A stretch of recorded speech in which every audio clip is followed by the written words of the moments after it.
We absolutely love what we do. If you like what we do, why not buy us a coffee? Just follow the link in the description below.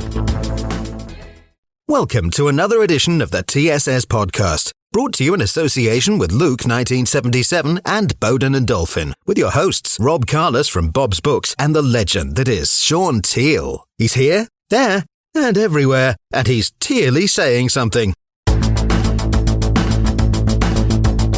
Hello and welcome to this week's edition of the TSS podcast. You all know the abbreviation by now. It is the Teale Saying Something podcast, something that myself and Shaun Teale came up with about a year ago, and it's gone from strength to strength since, especially with the fact that we've got a beautiful studio in Solihull in Birmingham. And notice there that I did say Solihull in Birmingham there, Chris. And it's going really well between the three of us. We've got a lot of guests that come on. We talk Villa to start off with, and then we open up to a more generic football conversation. So I can see that Mr. Shaun Teale is not in the country again, Chris. Shaun, where are you? I'm in Spain yet again. I'm at the brother-in-law's, chilling out in 27 degrees because it's too cold in England. Right, so when you or Carol phone up to speak to the brother-in-law, or Carol's brother, I can imagine them at the other end of the phone going, "Oh, God, they're going to come over again. I bet what are we going to say to them to stop them coming over?" Is that what happened? You'd be absolutely mortified to say that it's them asking us to come over every time. Right, so, okay. I get the phone call off Brian, her brother, Carol's brother, and he'll say, "When are you coming back out?" And I'll go, "Well, when do you want us to come?" And we just organise it. To be fair, it's been a bit different this time because Brian came over to England for 4 days last week because he wanted to go to Hill Dickinson Stadium to watch Everton get smashed to pieces by Spurs. Oh, what a game. And as I text him during the game, it's not for everyone beating Spurs. So he really enjoyed his visit to the new stadium. He says it's fantastic. But they do a stadium tour, much as Villa do. But their stadium tour is 25 quid. It lasts an hour. Yeah. Well, they are going to charge that type of thing now, aren't they? Well, we do a tour and it lasts 3 hours at Villa. Wow. It's £24. 24 quid. It's free. It's free at the Blues. Yeah, but I guess it will be at the Blues. It will be at the Blues because you need a tin hat on. Yeah. I think the thing with the Hill Dickinson stadium, I still can't get away from Goodison. But there you go. The thing about it is because it's so brand new, people are not going there for the trophy room, and I mean I know that they've got a decent trophy room. Trophy room? Yeah, but they're going there for the experience of having this new stadium, aren't they? Of course. I mean, as far as trophy rooms go, it's a bit like Birmingham City, isn't it? Yeah. There's nothing in it. There's no dust on ours there. Do you know what he's going to start doing in a minute? He's going to start saying, "Have you won something in the 21st century?" Or even in HD. HD. Oh, he's funny. Now, listen, one thing I've got to do is obviously thank our sponsors as well. So that's Luke's 77 and also Bowden and Dolphin signs. I haven't done that for the last couple of weeks and I've had my knuckles wrapped about it. So much thanks to those guys that obviously believe in our product that we've got. So thank you for that. And I will say it at the end of the show as well. So you mentioned Spurs there and you mentioned the fact that you're in Spain. Last time we spoke, when we had the illustrious Henry Winter with us, I told you I was going away for a stag weekend, and I've got to Portugal. Oh yes, to Portugal, and I've got the scars to prove it as well. So I actually stayed out very late on the last day. Don't know why I did that. My brother, who's the same age group as us gentlemen on here, was going home at a decent time, and I decided to stop out, and I fell over, and I've cut all my knee. So, I've got all the plasters over it and things like that. So, yeah, I've got the scars. Have you got Christmas plasters over it? I've told you, even though I've got the white beard, I'm still not coming to your house. There's absolutely no chance. Anyway, did you put Brian up? Since he puts you up all the time in Spain. Of course. Of course we did. Yeah, I bet. How much do you reckon Browne, how much do you reckon he charged them?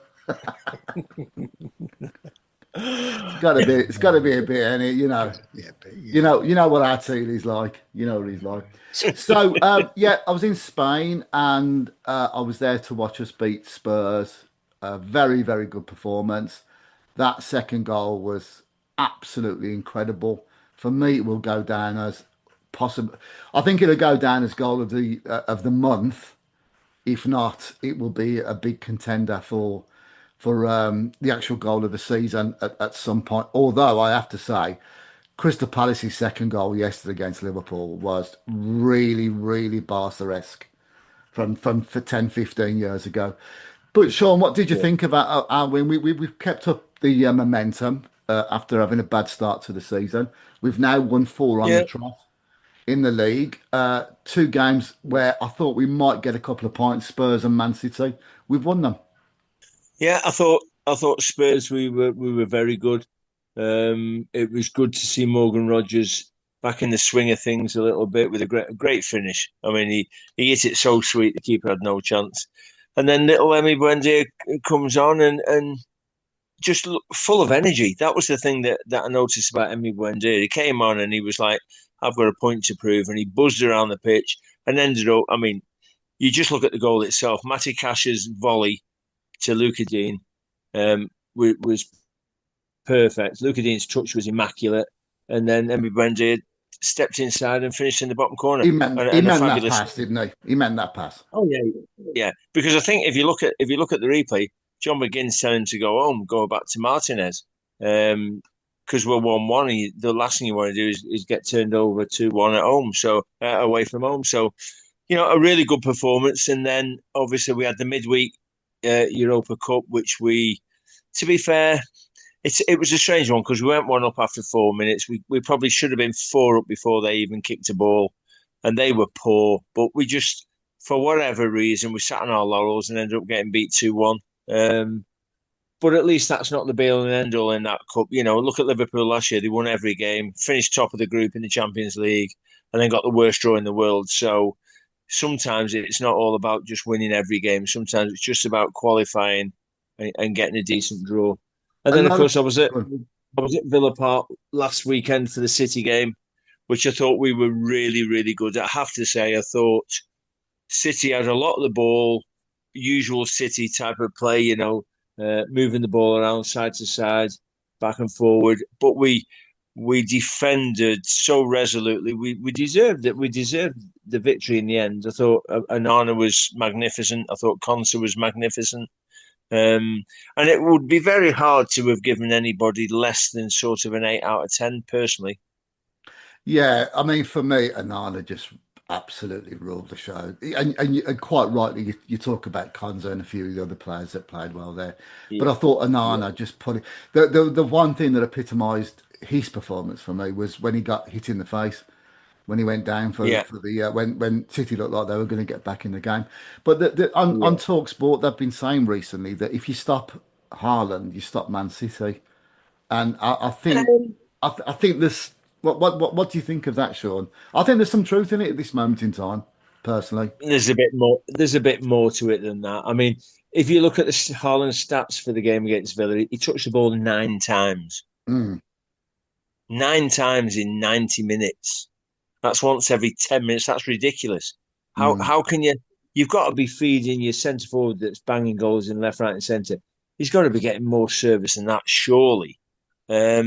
I mean, he had the one chance that he did put away, but the lad was offside. Um, and that's what Haaland's all about. He always appears to be in the right place, right time.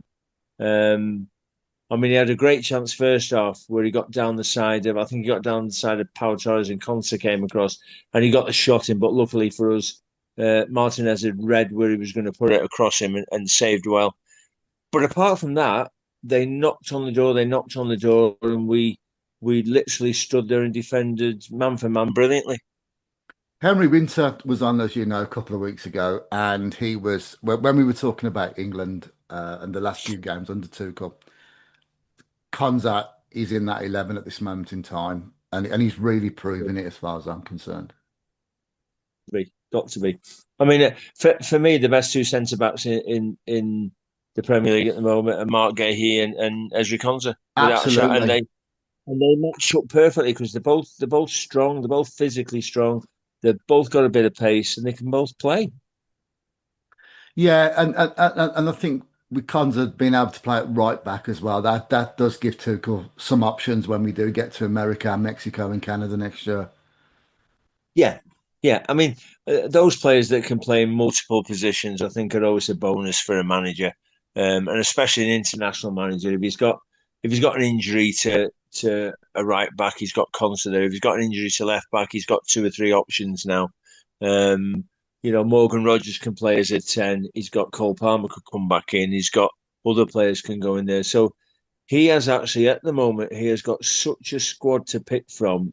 It's frightening. And it's all about, at the end of the day, Thomas Tuchel picks the right squad. Yeah, yeah.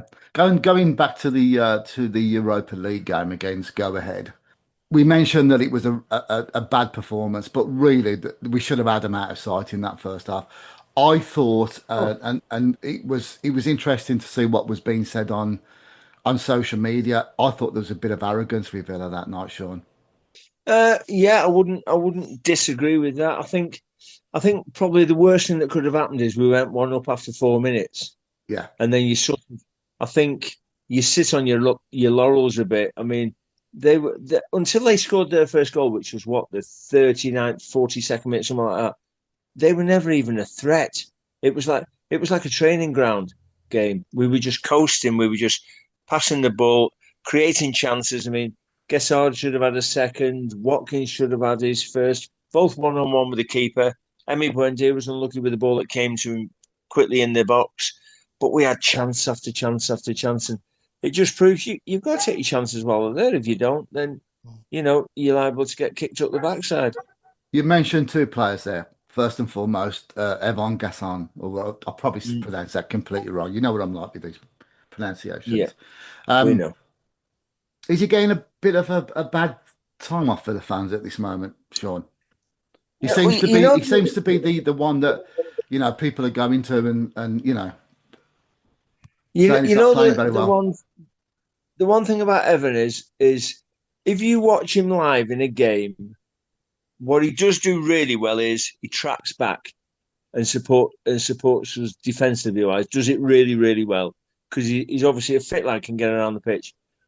What I would say Villa fans will be disappointed is he hasn't created anything. Yeah, He seems to have this thing where he either takes the ball and tries to go too far with it, or he falls over. He has a habit of falling on his backside, which is a bit weird. But he's a young lad. The Premier League's difficult, as I know, to come into blind, sort of, and it's going to take him time. And I'm sure there's a big player in there. I saw the video clips before he signed or as he signed, and he was receiving the ball to feet. He was turning players. He was running at players. The other thing I'd say is he's not playing in his preferred position because he's playing out wide. When his preferred position is playing down the middle.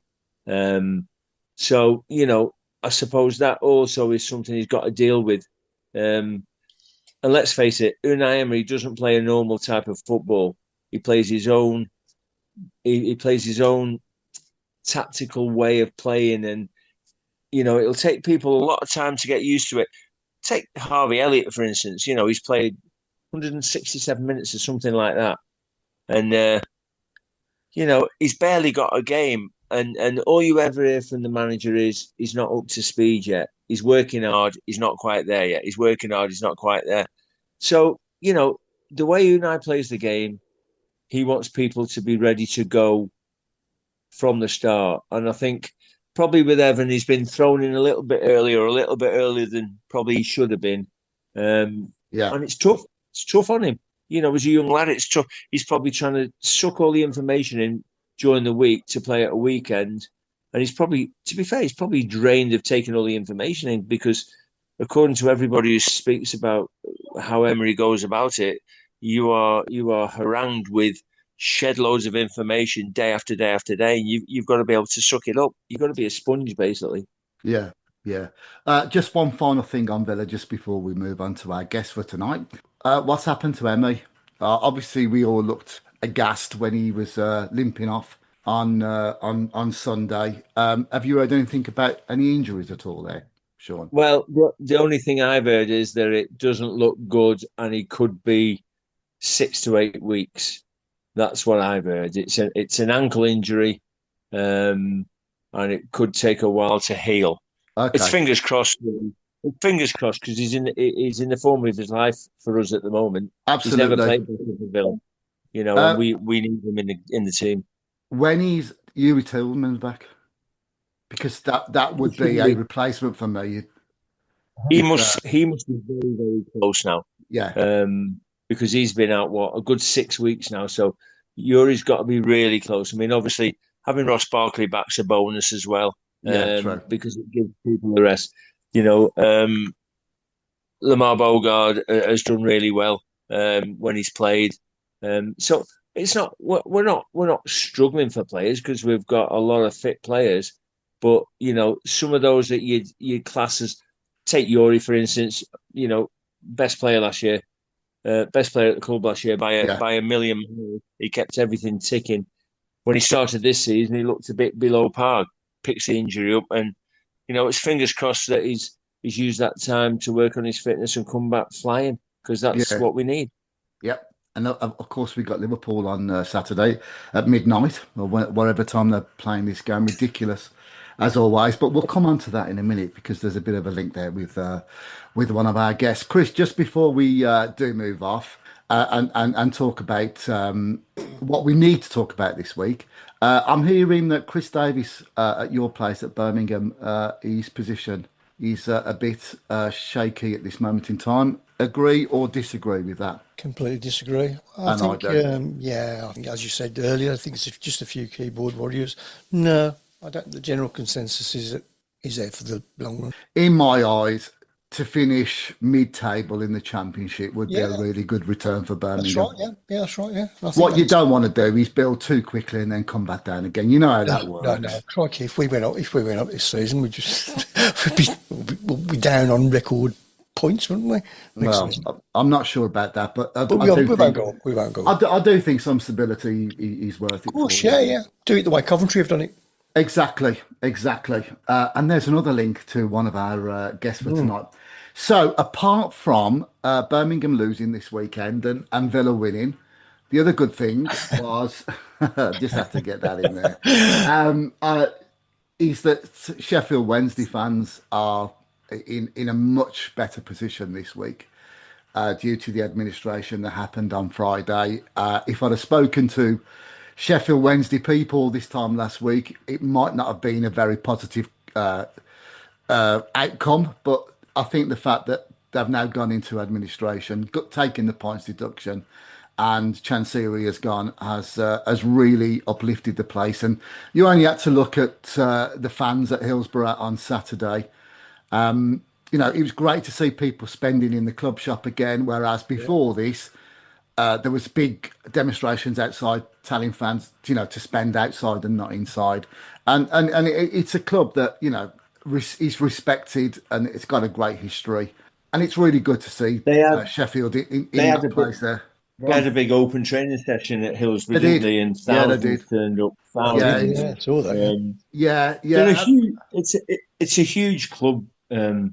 Rob, Yeah. and we can't be letting clubs like that go the No, way they're going. It's just not right. Something's got to be done. no.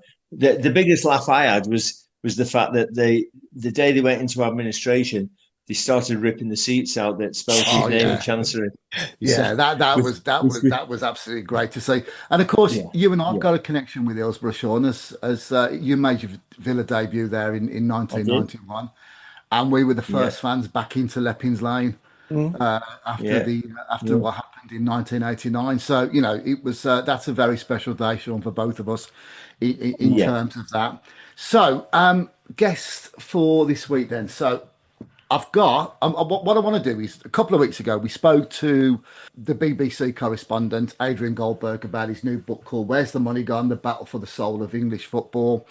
Primarily, he based it on what was going on in the Midlands clubs. And one of the last questions I asked him was, "Have you mentioned Sheffield Wednesday?" And he went, "No."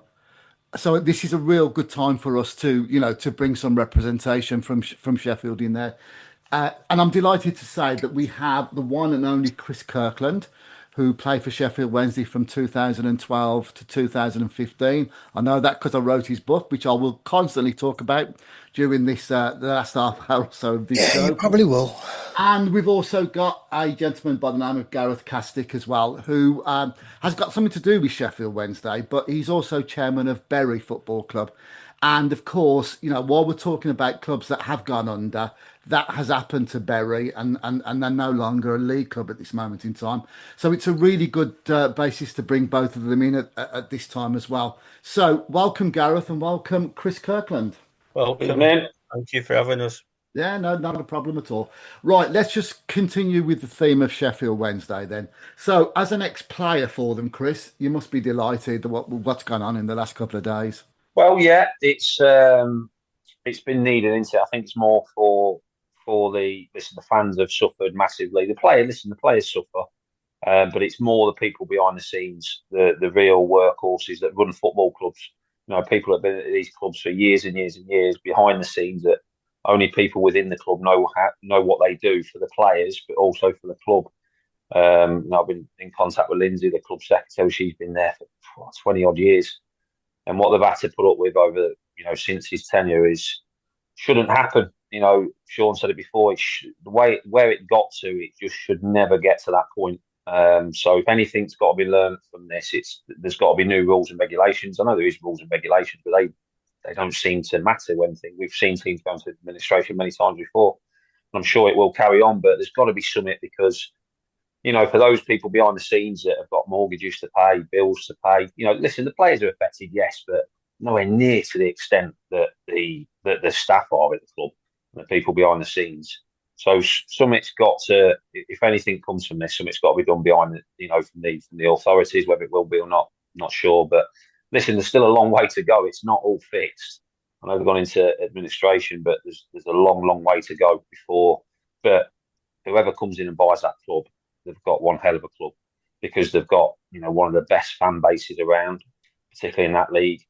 They've got an old-fashioned stadium, which I love the old-fashioned stadium. People say, well, it probably needs a new stadium, but when Hillsborough's rocking and when it's full to the capacity, there's not many better grounds better than that.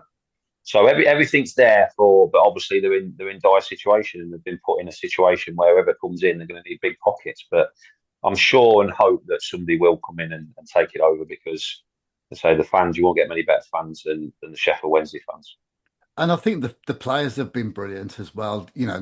Not getting paid for playing, and one of our ex players, Barry Bannon, has been a quite vocal supporter of Sheffield Wednesday, and I think he's going to go down in legendary status for this. They've had some horrible tags like they've been known as the volunteers in the last couple of weeks in games that they've had, which is does a lot of disservice to Sheffield Wednesday, but how coarse football can be at times. It is good to see, and I think that the light at the end of the tunnel is there for them.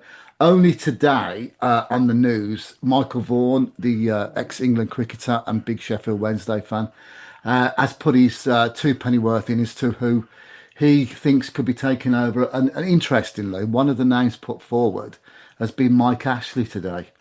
The rumours coming out of the Ashley camp is that, he's seen what has happened to Newcastle since he sold his shares in the club. And he wants to, really take a club forward now on that one. Chris, what's your opinion of people like Mike Ashley coming in and taking over the reins at Sheffield Wednesday? Well, listen, I don't know enough about him, but what he did at Newcastle, I know he had his fors and against in it at Newcastle, but I think he's left them in certainly a much better position than when he took over them. I know he's not been there for a while, but I think what he did, the way he does business, some people won't like, but I think when you're in a situation like Sheffield Wednesday are now, I think you need somebody to come in. But first and foremost, he's going to take care of the club. But listen, he's a businessman. It's running football clubs these days. He's businesses, so they're going to make decisions. They're going to make tough decisions. But hopefully, that's not to the detriment of the club and the staff within it. So, I mean, listen, as I said, I don't know Mike Ashley, but I know what he did at Newcastle. And from the outside, you've got to say that it looked like he did a hell of a job. got them out of a mess. They're competing for Champions League now. And I'm not saying that's all down to him, but I'm sure there'll be many parties interested. But like I said, someone's got to have big pockets because it needs a big cash injection, and we're talking tens of millions to get them back to hopefully one day where everybody wants them to be. Yeah, I think the fans can see the end, the light at the end of the tunnel, as we've discussed. It is going to take quite a long time for them, and if Mike Ashley is the person to take it forward, then so be it. But I guess there are two or three others that are interested as well in taking them over. So Sheffield Wednesday can see the light at the end of the tunnel. They're up, possibly will go down this season. But start again for next season with brand new owners and a brand new identity and all that kind of stuff. One such I club, think go on. I think it's small steps now for Sheffield Wednesday, isn't it? Yeah, You take your medicine. If they go down, which I hope they don't, it would be great to see them survive. But if they do go down, then it's all about trust, then, isn't it? It's about whoever comes in to run the club. It's all about everybody, the fans, the players, the staff. They've got to have a trust in whoever comes in because they've worked over the last 3-4 years with zero trust, really, because half the time, they didn't know whether they were going to get paid or not. And it's got to that stale place where they just need someone who's not going to promise everything and come up with nothing. They need someone who's going to proactively build the club again from, where it is now, the ashes of where it is now to being the big club it is. That it's going to be tough for them because they've got a very, very young team. I mean, a lot of them are basically kids playing in the Championship and learning the trade as they're going on. And Chris will tell you as much as I know. That's difficult when you're very young to be thrown in at that depth, and the Championship is rigorous to say the least. They need some support. Them kids who are playing need some support. Having Barry Bannon is such a bonus because he's such an old head on great shoulders. Barry talks are great. When you listen to Barry talk on Talk Sport and things like that, he's always very clear on what he thinks should happen. And whoever takes over is going to have to fall onto Barry and get Barry's experience to help them through it. yeah, most definitely, most definitely. Let's hope that does happen. As Chris has said there, Hillsborough is a great old-fashioned stadium. I long for the days where Villa Park and Hillsborough are chosen again for FA Cup semi-finals away from Wembley. We all know that's not going to happen, and I guess that's from a purist point of view. But it was Well, great. that's because the FA can't run their own ship because they're skint as well. Yeah, they're very true. Very true. Okay, so the darker sides to this are clubs like Bury, who went into administration, I believe, in 2019, stroke 2020, just before we had the lockdown and the COVID stuff, which was a double whammy for Bury there. I believe they're in the 8th tier of English football at this moment in time. A very respected club, and obviously we all know that they play at Gig Lane. What we do have is Gareth on the phone now, who is now the chairman of the club. So, Gareth, give us a breakdown of what happened at Bury back in those days, and where they are now, and what you're doing to, get them back into the league as much as we can do.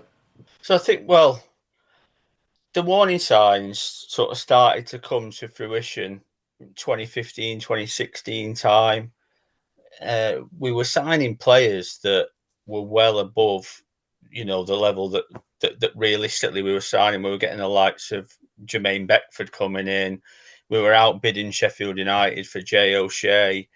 These were sort of established Championship players that were coming to Bury on average crowds of sort of 3,500, 4,000 at best. So something sort of started to not add up, and ultimately, I think the owner at the time reached for the stars, wanted to get to the Championship, saw that as the sort of the end of the golden rainbow, and the reality was that we just couldn't maintain that level of spending. There wasn't the revenue and the income coming in, and sadly, that owner sold it to Steve Dale for £1, and he essentially came in and looked to, in my view, liquidate the club.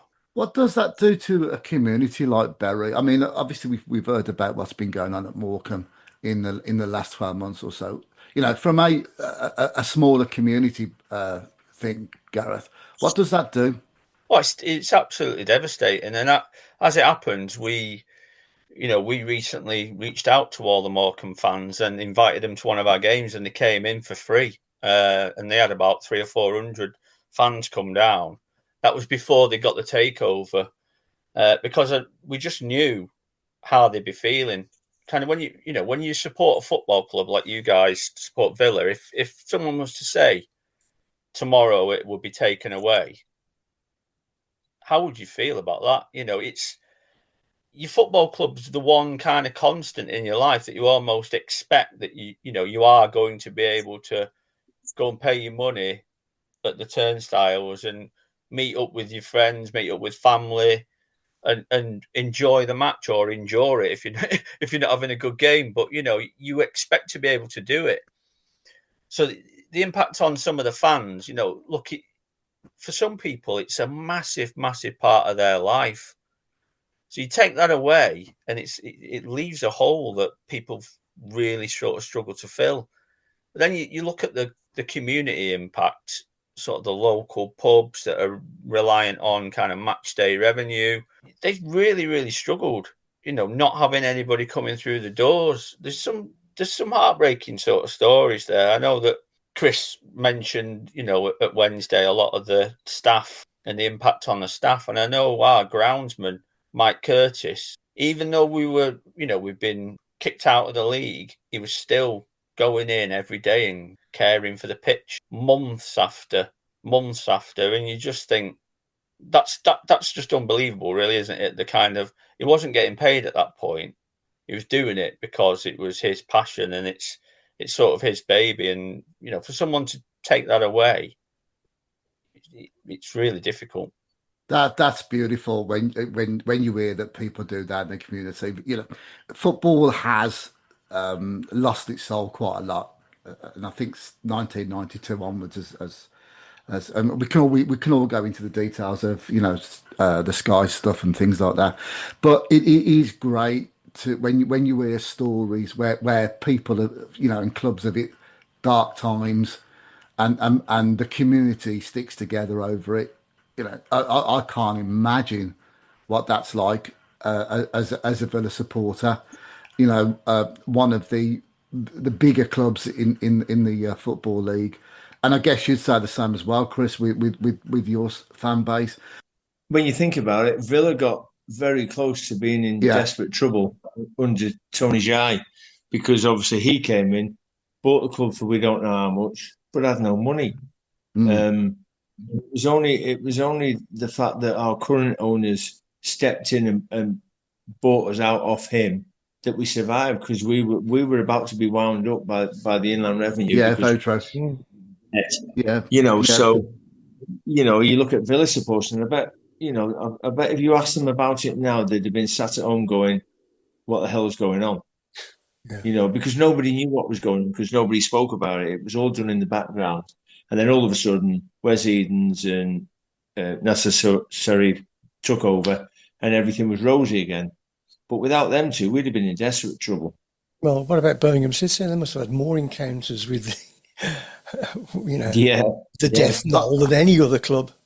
Well, it's interesting that your game this weekend is Birmingham versus Portsmouth, and both sets of both clubs have suffered greatly since the bit of glory that the teams have had, 15, 16 years ago.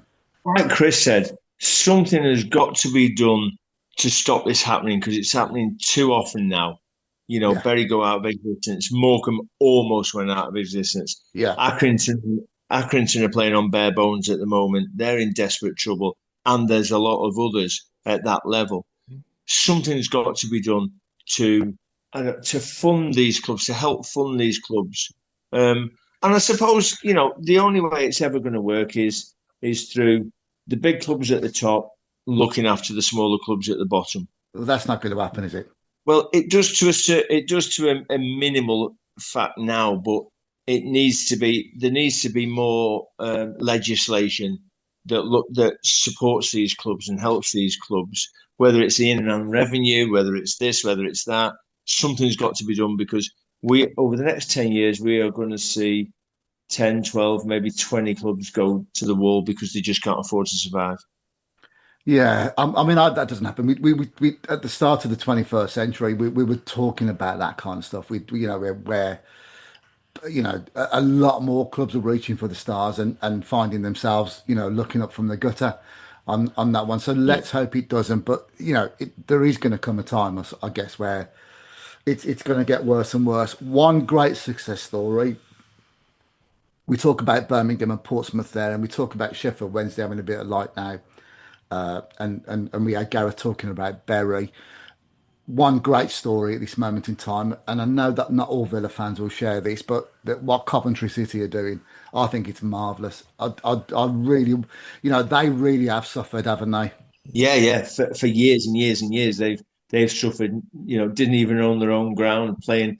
And no disrespect, playing at St Andrews as a shared ground, and not being able to support the players properly and the staff, and all of a sudden everything's turned on its head. They now own the stadium in Coventry. They've got a team that's flying, and they are flying at the moment. Absolutely. Scoring goals left, right, and centre, top of the league, and rightly so, top of the league. And for me, I remember the days of being at Villa and playing Coventry in what was classed as a local derby. And for me, I missed the local derby. So I miss the Birminghams, I miss the West Broms, I miss the Coventrys. So the sooner they all get back up for me, the better the Premier League will be for Villa.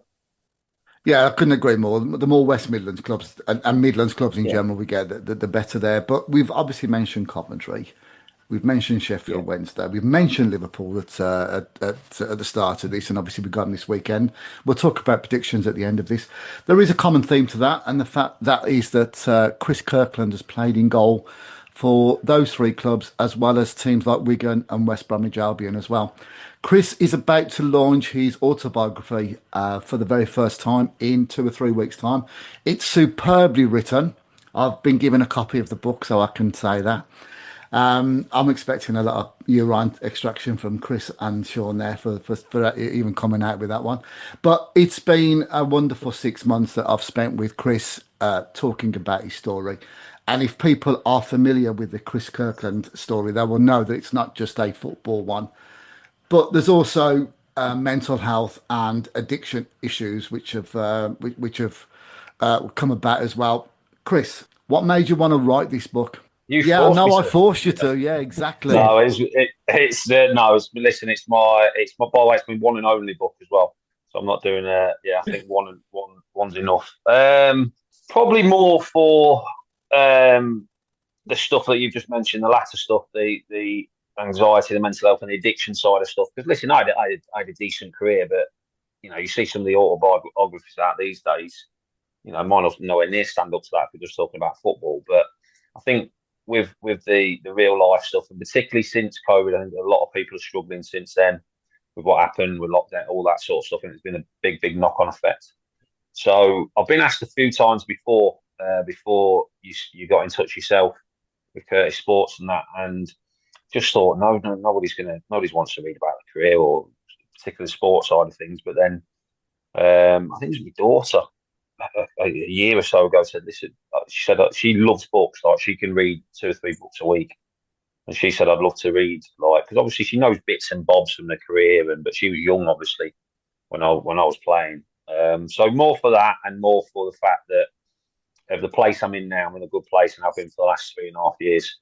If I wasn't, I don't think I would have done it, but yeah, I'm in a real good place and enjoying life. Still have tough days like we all do, but in general, things are really good. So, and I just think, for years to come, when Lucy's older and she can show her kids and stuff like that, I wanted to do it for that reason. But when you think it's going to sell, I'm still unsure whether it's going to sell or not.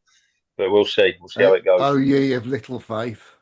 It's going to sell. I mean, you know, But yeah, listen, you've made it easy as well, because I got asked a few times before, but you yourself, you've made it easy, Rob, and you know, with Curtis Sports and Simon as well. We've had good laughs with Simon. I've been texting him every night saying, I want to change this, I want to change that. You have. And I've been doing it just to wind him up most of the time. But yeah, you've made it really easy. So listen, you lot do all the work. It's trying to remember the stuff. That's the hard thing. God, his head's swelling, isn't it? To be fair, Chris, putting it with Rob on the phone every night does your head in as well. So it's good to just get it done and get it out of the way. He's been absolutely fine. He's been fine. But no, listen, I've enjoyed it. There's a lot of stuff in there that I forgot.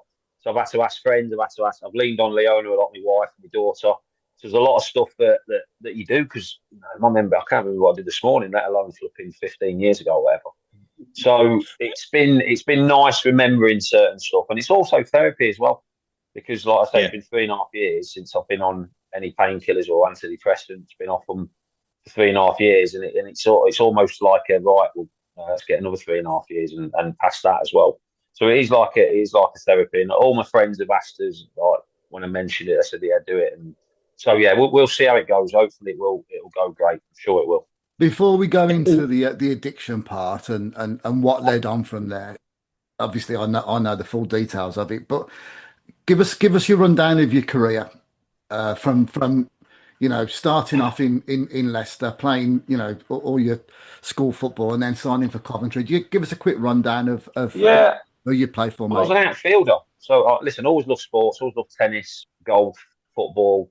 Didn't like rugby. Played one game of rugby. I mentioned that in the book, and got hit into next week. I thought, I'm never playing that again. That was at school, but I was an outfielder, so I used to play on pitch for the school, on pitch as a sub on Sunday League when I was growing up. And it was by accident, really, that the keeper got injured for the team I was playing for. I think it was Barwell at the time, 13-14, and I was the only one on the bench as an outfielder. And the manager said, look, you're going to have to go in goal. We've got no one else. And that's how it happened. So I was quite late from then to, I got noticed for the county. I went to Blaby and Whetstone, which is a team in Leicester, which if you're at Blaby and Whetstone, so things happen really quick. But I sort of took to it like a duck to water did. Got a lot of help along the way. You know, my dad would take me down the park, never forced me. I'd always be saying, right, let's go and do shots. And he'd get back at work. He'd be working 12-hour shifts, and he'd still take me down the park or come in the garden with me. I had two brilliant coaches at Blaby and Whetstone, in Mick Pearce and Paul Dannon. Probably he might have ref you, Shaun, Paul Dannon. Remember in the old Premier League, the old referee? Yeah, he will have, yeah. So them two were coaches, but they just went above and beyond for the lads at Blaby and Whetstone. And come on again from there, got noticed by Coventry, Leicester, struck up a great relationship with Oggy. And I was speaking to Oggy the other day, actually, yesterday. He rang us yesterday, and he was saying about Coventry, and he was saying Coventry are flying, yes, but they're doing it in such a style as well. He says they are playing incredible football and are blowing teams away. But yeah, started training with Oggy on a Wednesday night at the Wrightington Lodge, and then I had the choice between Leicester and Coventry, and bearing in mind that all my family are Leicester fans, and we used to go to Filbert Street for Monday night football. I mean, I'm a Liverpool fan. I always have been since 7 years old, but I chose to go to Coventry because of that relationship I had with Oggy. And then when I went to Coventry, I had Jim Blythe, the goalie coach, who struck up another brilliant relationship with. I was around experienced pros there, Dion Dublin, Guy McAllister, Brian Burrows, David Burrows, Roland Nielsen, and everything just kept going from the next level to the next level. So it was within the space of 4 or 5 years playing in goal, I was playing in the Premier League. So it was a rapid rise, but I'd always been, I mean, we went down, you mentioned Cov there, when the last went down, I was in that team when we got relegated at Villa Park, which was devastating, and they've never recovered from that. And what's that, 24 years ago? They've been close, obviously, a couple of times, got to play a final, but to see them back up, for those fans and those people behind the scenes, because there's still people working there now that were there in 2001 when they got relegated. So it would be amazing for the whole club if they did go back up. There's a long way to go, but they've given themselves a great chance. So yeah, I went to Coventry, then I was always supporting Liverpool, and ended up at Liverpool in 2001, and still Liverpool here now. I was at Liverpool 5 years, Wigan 6 years. Probably the best spell of my career was at Wigan, 2006 to 2010, under Paul Jewell, Steve Bruce. My goalie coaches was, you'll know them well, obviously Gary Walsh and Nigel Spink. It was brilliant with us. And then went to Sheffield Wednesday for 3 years. and then finished up at Preston. But yeah, I had to retire in 2016 through mental health and addiction, unfortunately. So it cost me. I mean, I was fit. I still am fit these days, but I mean, I could have carried on till I was 40. Maybe not at the top level, not about Premier League or anything like that, but I could have been involved until, and that was always my aim growing up. So I worked with Mike Pollitt at Wigan, and he was coming up to his 40, and I think I want to get past 40 because I've always had that competitiveness. So yeah, I mean, it forced me to retire way too early. The book goes into the injuries that you sustained, and you were very unlucky with some of them that happened. And towards the end of it, you had the back problems, and you had the mental health, and you started taking tablets to help make it better. Do you want to just give a quick overview, Chris, of how that started and the 3 periods that you were addicted over that 10-year period? Do you want to talk about how that started for you? Yeah, I mean, you mentioned it at Liverpool. It was unlucky when I left Liverpool. I mean, my fitness record at Wigan, at Sheffield Wednesday, was probably better than anyone's. You know, yeah, I had the odd back spasm here and there.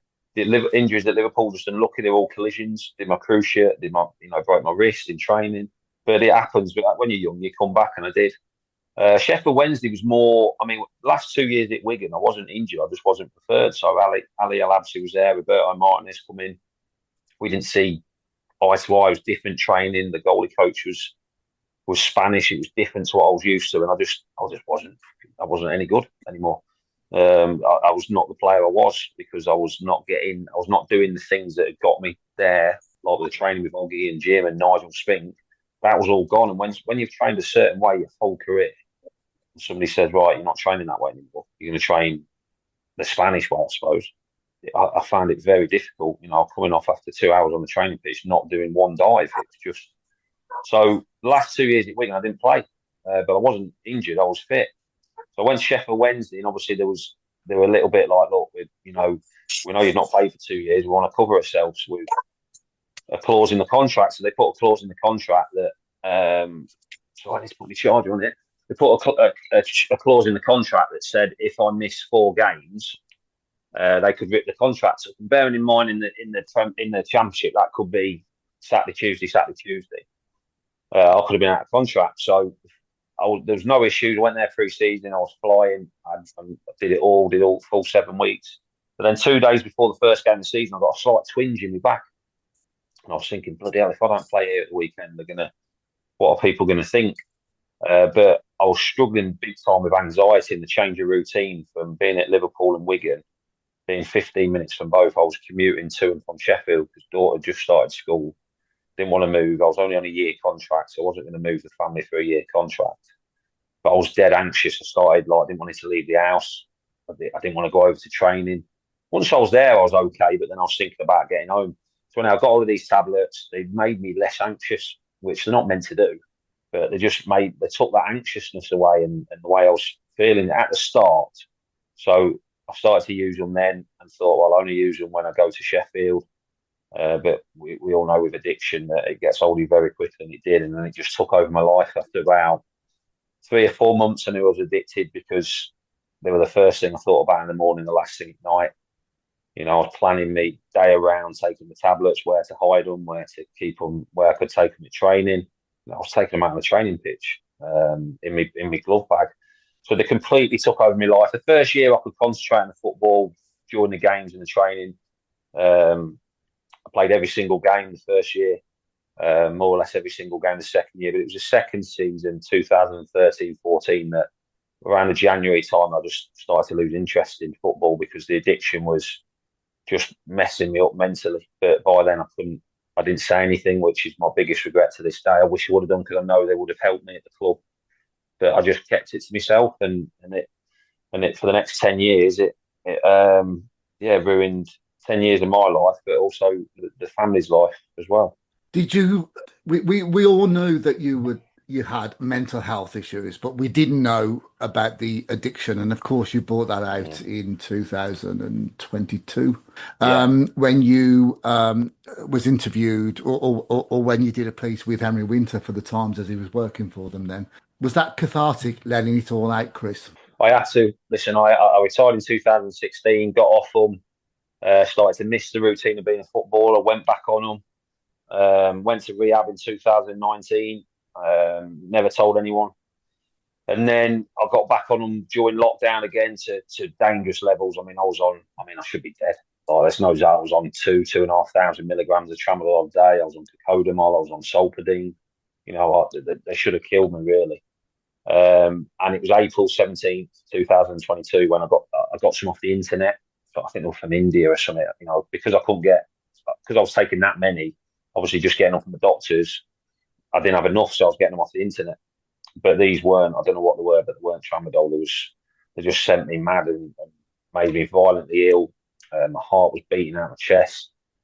Slept for about 15 hours, got up the next day, and then thought, right, this is it. I've got to come out and tell everyone now. Not for sympathy, not for pats on the back, just so there's no hiding place. And to be honest, so I did. And then the things we put in place then, we went straight to the doctors. My wife's come with me. She said, do not give him any more. If he comes or rings for an appointment, you have to ring me, which they agreed to do. And that's still in place to this day. Drug tests at home have been the best things we've ever done. We were told to do them when we come out of rehab or not told, but advised to do them when we come out of rehab in 2019. Never did. But these we have now in the last 3.5 years, they've been the best thing we ever did, because knowing they're in the next room, knowing the girls can test me, which they do randomly, is always in the back of my mind, and that's been the biggest thing that's kept us off them. And then it's just about routine. Then it's just about routine. It's just being open, not knowing there's no hiding places, knowing that the club were unbelievable. With Sheffield Wednesday been brilliant. Liverpool, who obviously I do a lot of work for with the foundation, told the foundation, and they said, look, we'll do whatever you need. And having that support, I just wish I would have done it back in 2012. And a couple of times over the next 10 years, but I didn't for whatever reason. But I have done now, and thankfully things are really good. Yeah, I mean, obviously, I know the full story, and that's going to come out in the book, which is released on the 17th of November. I'll repeat that. It's released on the 17th of November for all our readers out there, listeners, and all that kind of stuff. Is it the 17th of November, Rob? 17th of November. Right, absolutely. okay. Yeah.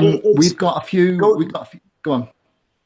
Going on to that, it's Chris's book's coming out, and also at the same time, around the same time, Bradley Wiggins has wrote his book. Yes, and they're on a very similar slant, aren't they? Because I listened to Bradley the other day on Talk Sport, and he was going on about his addictions, and now after he finished, he couldn't control it. He couldn't. I mean, Bradley obviously got addicted to cocaine, of all things. And he spoke about how he was a complete and utter mess.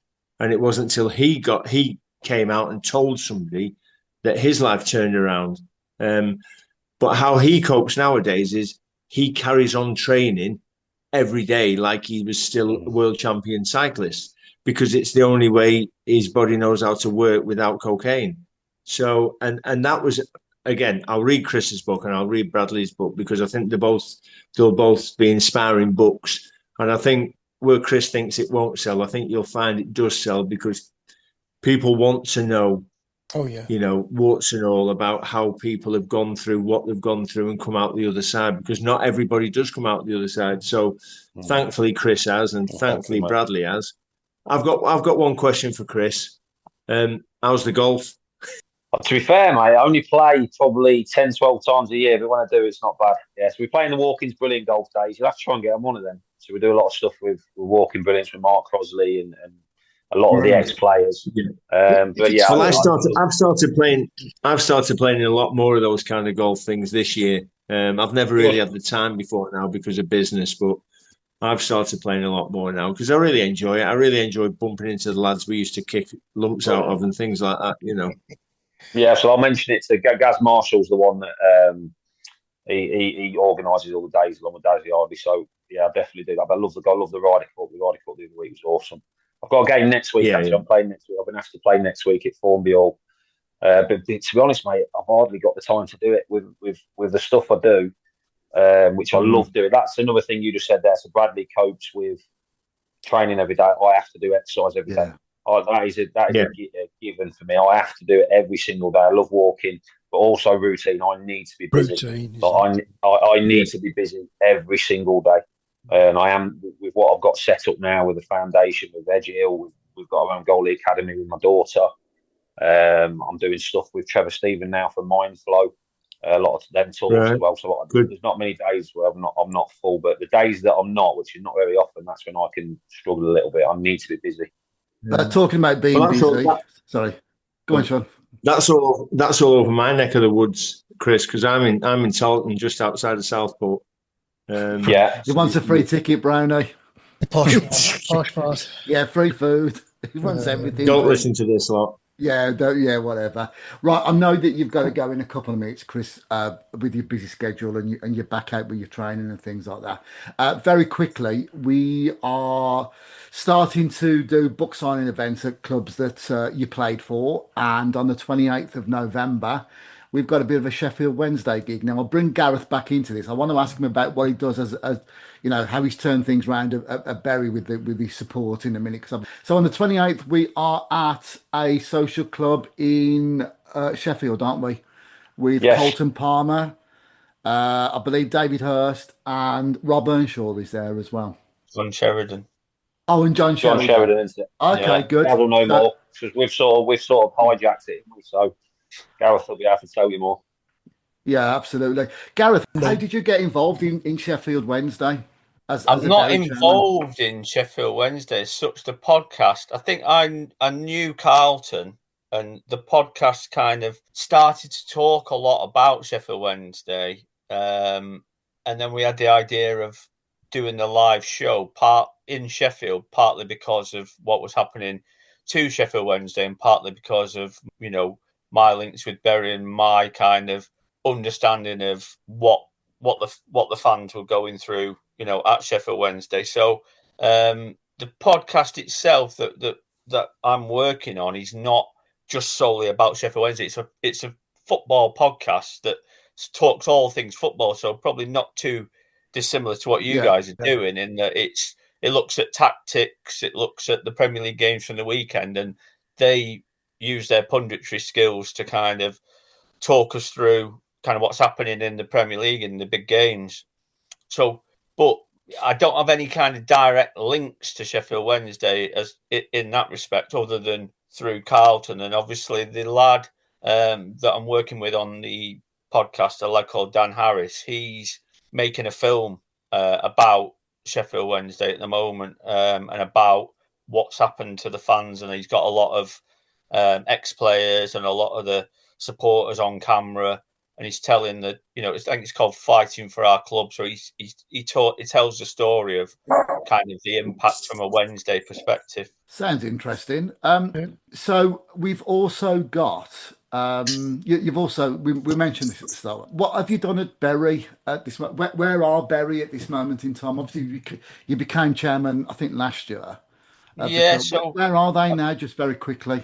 So we're in the Northern Premier League. So we're in the 8th tier, as you said, and we're 100% fan-owned club. So that community that I was talking about, the community actually turned things around, came together, and brought the club back to life. And that's essentially what's happened. So everybody who's on the board at the club is a volunteer.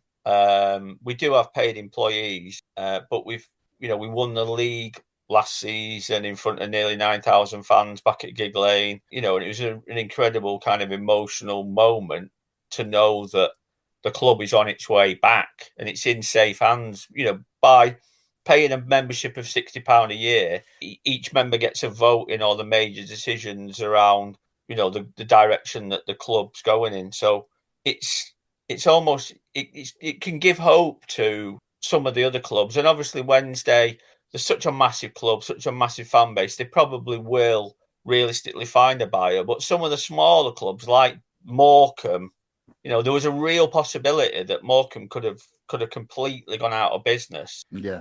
And that model is there, and communities can come together and can create something quite special. And that's what's happened with Bury. Well, let's hope that they do make that progression and get back into the Football League at some point. Sounds like you've very much got your head screwed on and take him in the right direction, which is absolutely brilliant. And let's hope that Sheffield Wednesday get back as well, which I'm pretty sure they will do. So, unfortunately, time has beaten us for this week. It's been a great show. Thanks to Chris for coming on and talking about your book and the brilliant writer that you've had working alongside you. And Gareth for your insights, and we're very much looking forward to speaking at a later date with you as well. I just want to say thank you very much to Luke's 1977 and Bowden and Dolphin Science for obviously sponsoring us. See, I've done it twice for you now, guys. We'll be back in a couple of weeks' time. This show goes out on the 3rd of November, so we'll send you the link for everybody on that one. In the meantime, speak to you all soon and take care. Thank you. Nice one. Thanks, everyone. Nice, everybody. Take care. Bye.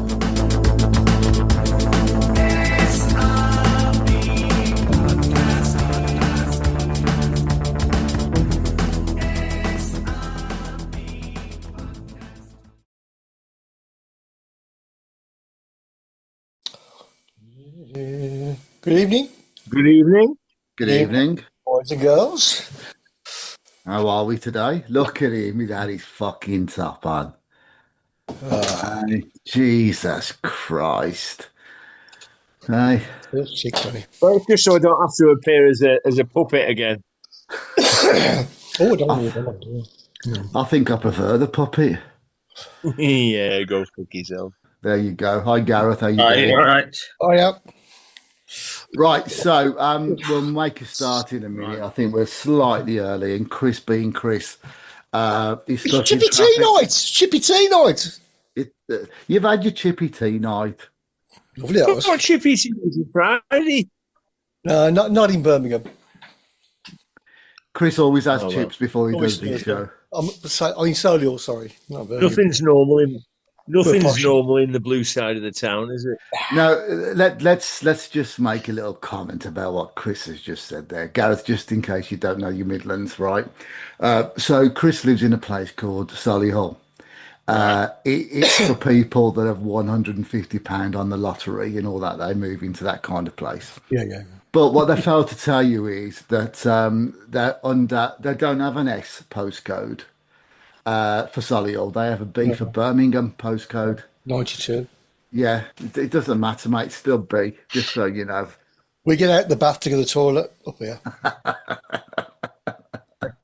We absolutely love what we do. If you like what we do, why not buy us a coffee? Just follow the link in the description below.